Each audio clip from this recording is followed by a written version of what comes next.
The definition of a limit is quite involved, and it is very difficult to show directly from the definition that a particular sequence converges. One drawback of the definition is to even apply the definition, you need to have a candidate for the limit, and then you can use the definition to show that the particular sequence converges to that limit. However, the purpose of the definition is not exactly to use the definition directly to show that limits exist, but rather you prove useful theorems that allow us to manipulate sequences to show that particular sequences have limits and compute those limits also. So these are called limit laws. So let me first describe some algebraic limit laws. Limits and algebraic operations.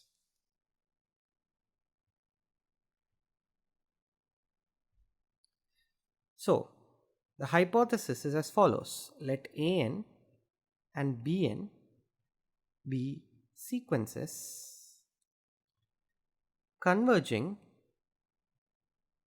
to A and B respectively. Okay, then you have the first limit law, the sequence an plus bn. That means I'm defining a new sequence Cn whose nth term is nothing but the sum of the sequences an and bn, the nth terms of the sequence an and bn. Then Cn converges to, as you can guess, A plus B. Okay, and the second limit law is for a fixed C in R, the sequence Can converges to Ca. So I'm no longer using an elaborate notation, I'm just denoting the sequence by an expression for its nth term. So the sequence Can converges to Ca. 3. A and Bn converges to AB. Okay, the product of the sequences converges to the product of the limit. Fourth point, if B is not 0, then for sufficiently large n, Bn is not 0 and the sequence An by Bn converges to A by B. Now here is where I am being a bit imprecise. Recall the limit definition. When we had discussed the limit definition way back in an earlier module, I had mentioned that many times the sequences will not be defined from the first term. They will be defined after some particular point, or sometimes even the index will be negative also. So here is a case where this An by Bn may not be defined for all n, but the assertion is that for suitably large n, Bn is not 0, so An by Bn makes sense and An by Bn converges to A by B. Excellent. Now let's proceed with the proof one by one. Proof. So the first part, I have to show that An plus Bn converges to A plus B. Let n1 comma n2 be the functions coming from the definition of An converging to A and Bn converging to B respectively. That means these functions n1 and n2 will tell you how far along the sequence you have to go to make mod An minus A and mod Bn minus B less than epsilon. Okay.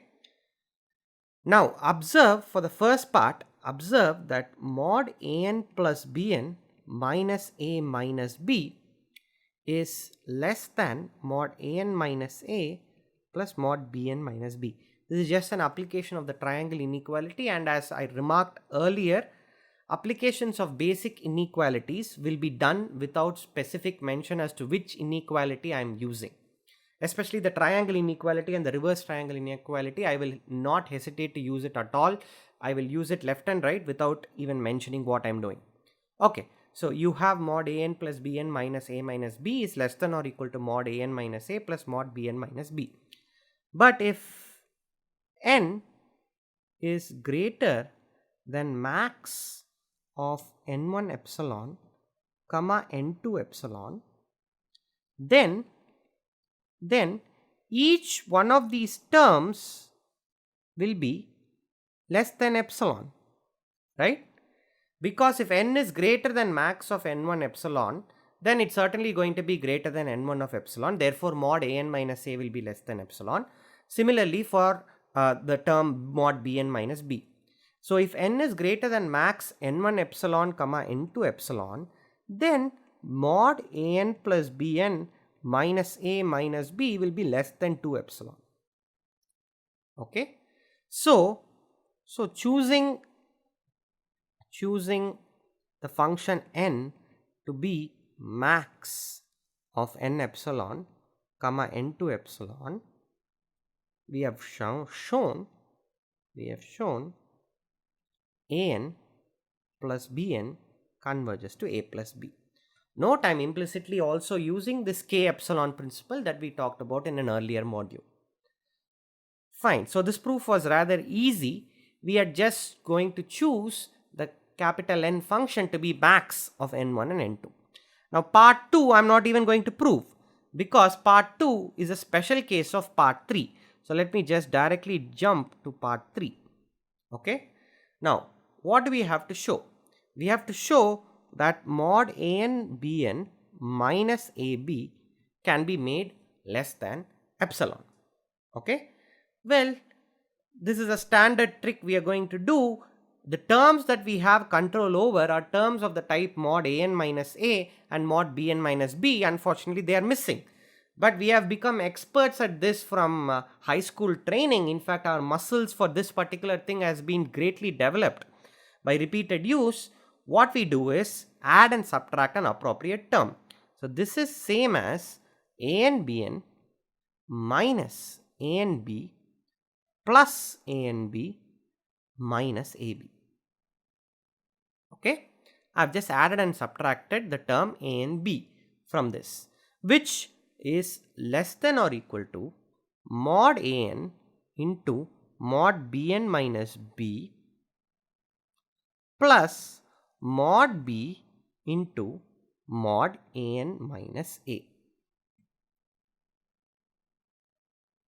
Right? Now this in turn is again less than or equal to mod an minus a plus a into mod bn minus b plus mod b into mod an minus a. I have just now added and subtracted a in the very first term. Okay. Now this is again less than or equal to mod an minus a into bn minus b, okay, plus mod a times mod bn minus b plus mod b times mod an minus a. Okay. Now again if n is greater than n of epsilon, where n comes from previous part, not from previous, comes from part 1, maximum of n1 comma n2. Okay, if n is greater than n epsilon, what do we have? This very first term is less than epsilon squared. This term is less than epsilon. This term is less than epsilon. So what we get is this whole thing is less than epsilon square plus mod a epsilon plus mod b epsilon, okay, which is less than epsilon into mod a plus mod b plus 1. Here I am assuming I'm assuming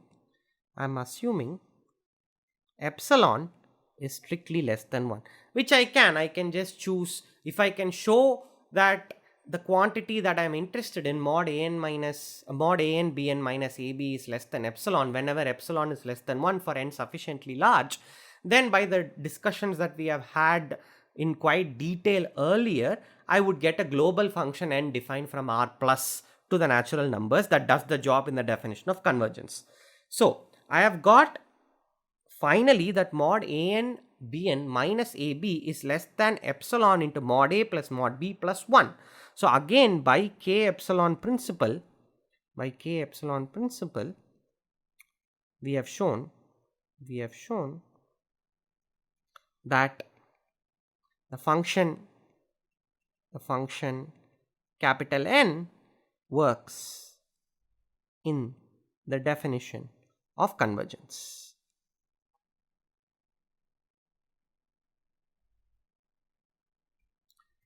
Right.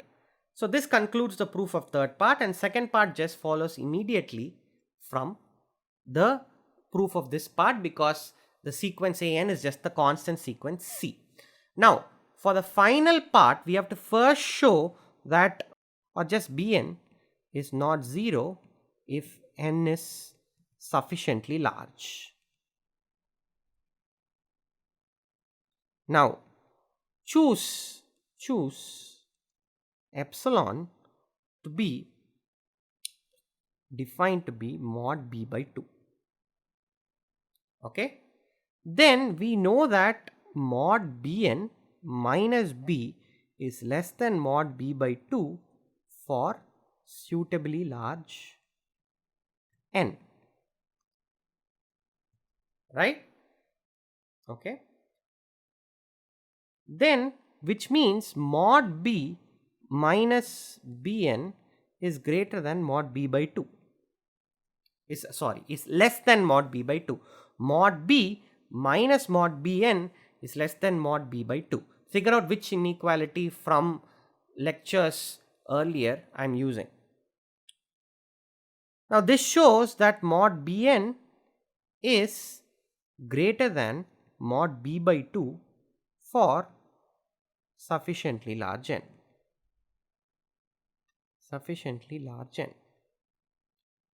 In fact, we know what this n is going to be. This is just n greater than n of mod b by 2, not n of n2 of mod b by 2. This will work. Okay, so that means that mod bn is not 0 for sufficiently large n, simply because mod b is not 0. Now once we have done this, we are going to show that mod an by bn minus a by b, it can be made less than epsilon. But instead of doing that, what I will do is we will show 1 by bn converges to 1 by b. Okay, if I can do this, then I can apply part 3 to conclude that an by bn converges to a by b.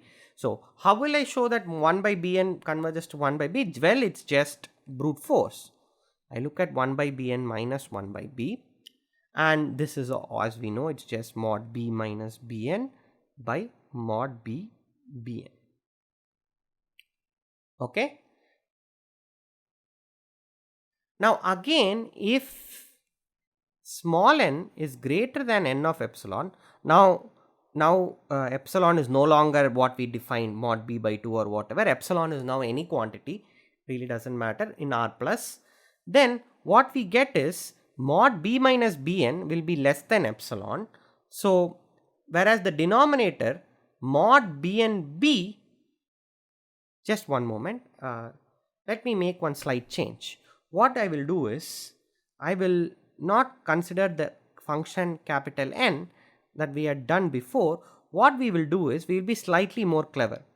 Okay, choose the new function capital N, choose the function capital N. Remember, the capital N that was there earlier involve the sequence an also. So I shouldn't reuse that right now because it makes no sense, because what I'm trying to prove has no involvement of an at all. So that was a slight goof up, sorry about that. Well, choose capital N of epsilon to be max of n2 of epsilon comma n2 of mod b by 2. You will understand in a moment why I am doing this. Okay. Now what will happen?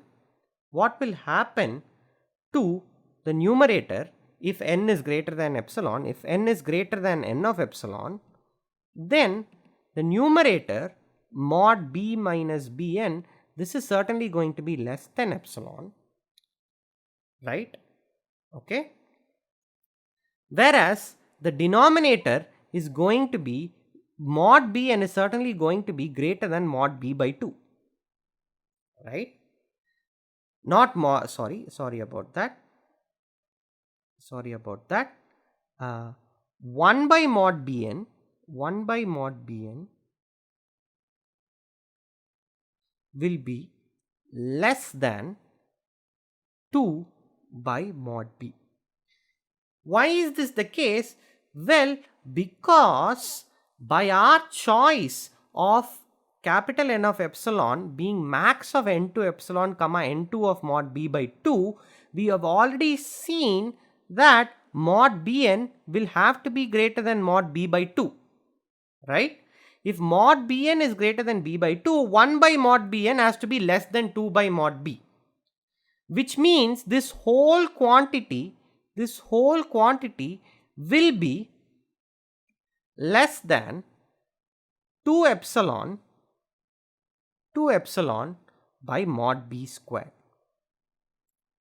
Okay, I hope you followed this. This is slightly tricky, but it's not that difficult. You have shown that 1 by bn minus 1 by b absolute value is less than 2 epsilon by mod b squared. So again, by k epsilon principle, we are done.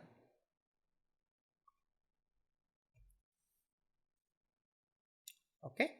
So this concludes the various algebraic properties of that limits enjoy.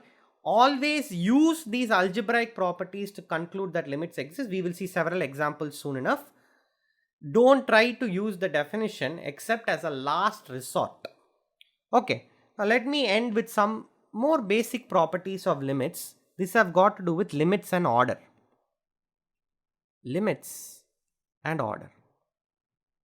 Okay, let again an converge to a, bn converge to b, and suppose for all n you have an is less than or equal to bn. Okay, then a is less than or equal to b. Okay, now the proof of this is rather easy. Consider the sequence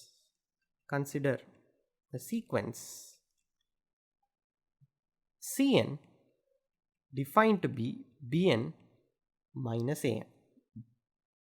Then for all n, Cn is greater than or equal to 0. Okay, and Cn converges to C, which is going to be by definition b minus a. Why is that? Because the sequence minus an has to converge to minus a, and the sequence bn plus minus an has to converge to b minus a, right? Now suppose c is less than 0. Okay, we will arrive at a contradiction. Then mod c minus cn is equal to mod c plus mod cn. Why is this the case? Well, observe that modulus c is less than 0. Observe that C is less than 0 and Cn is greater than 0, right? So, how did I get from this that modulus of C minus Cn is actually mod C plus mod Cn? Well, because C is negative and minus Cn is also negative. So, this quantity I could have written it as minus 1 into Cn minus C, the whole thing modulus, which is same as mod Cn minus C. I'm just reversing the thing. I'm just reversing the thing in an extremely unnecessarily complicated way. And Cn is now Cn is a positive quantity and minus C is also a positive quantity. So the modulus of this is just mod C plus mod Cn. Just from the definition of uh, modulus or absolute value. Okay.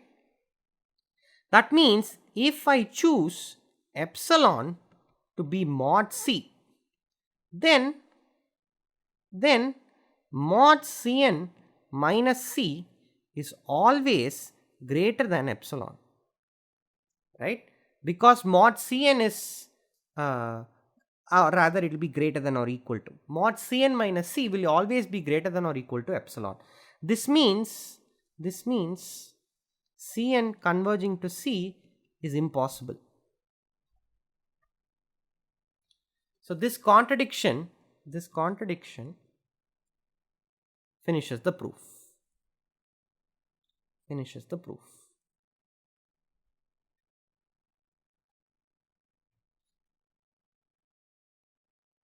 Okay.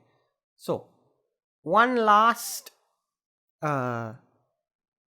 theorem involving limits and order. This is called the squeezing theorem. Squeezing or sandwich theorem.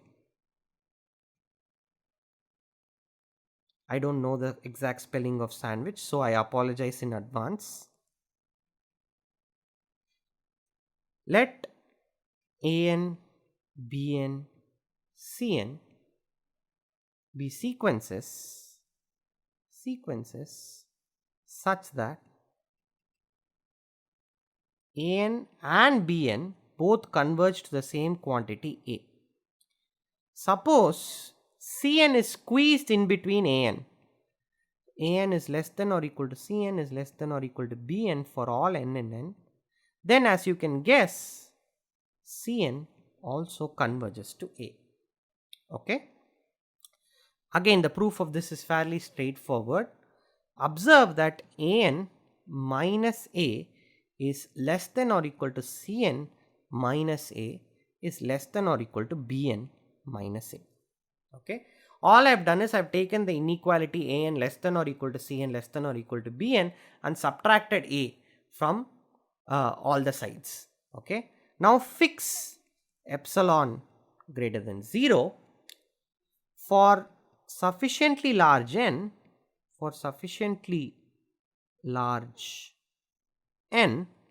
we simultaneously can guarantee that An minus A is less than minus epsilon and Bn minus B is less than epsilon. Why? I want you to think about why we can do this. Okay. So that means we have minus epsilon less than or equal to Cn minus A less than or equal to epsilon. Okay. In fact, you will have strict inequalities, but sometimes just for convenience I will not keep track of whether something is less than or equal to. Any statement where I replace a less than by less than or equal to is still true, though not optimal. Okay, that's not really relevant to the proof. So that means mod Cn minus A is less than epsilon for sufficiently large n.